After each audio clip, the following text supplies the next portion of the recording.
Hello, my friend. I want to tell you a true story about Charles Harvey. He was in prayer in the morning, and he decided to live his life as a blessing. And he decided to make a commitment to this. Well, he was driving to a job interview, and he needed a job.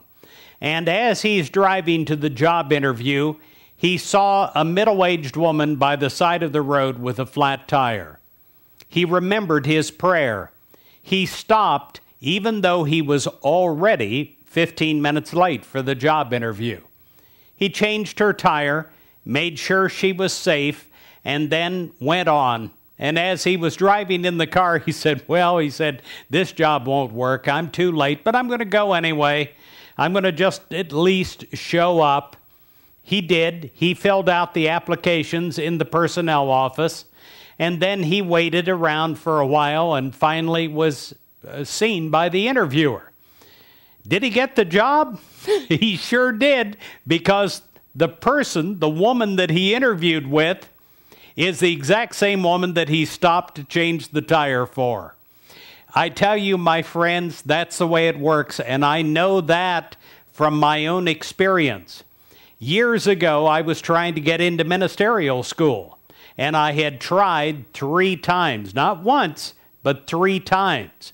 There were so many applications to get in, and so few positions that I kept being put on a wait list. Well, I was driving one day, and I saw an accident. And as I saw the accident, I actually passed it. I passed it by. But I thought that I recognized a woman that was there at the accident scene. So, when I could, I turned around and I went back. And she said, I'm so glad you came back. And the woman knew me. And I vaguely recognized the woman. Turned out that the woman was one of the very heads of the ministerial school. And I spent the day with her, although I didn't know who she was at the time. You know, you never want to admit that you don't know someone. You always act like you do. Well, let me tell you, the next day I had a call from the president of the school, and I was in.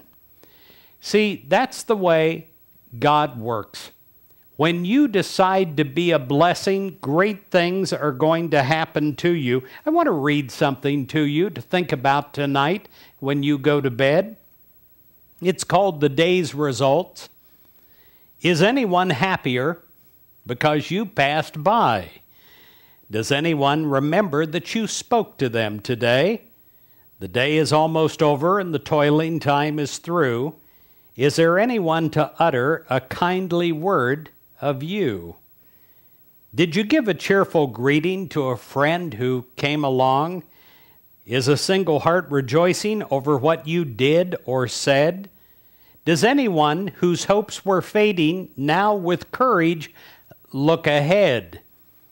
Are you, as you close your eyes in slumber, do you think that God would say, "You have earned one more tomorrow by the work you did today"? Are you a blessing? Yes, you are. Because you make the decision to be just that. And you can't give it away, my friend. It will come back to you multiplied over and over again. God bless your day.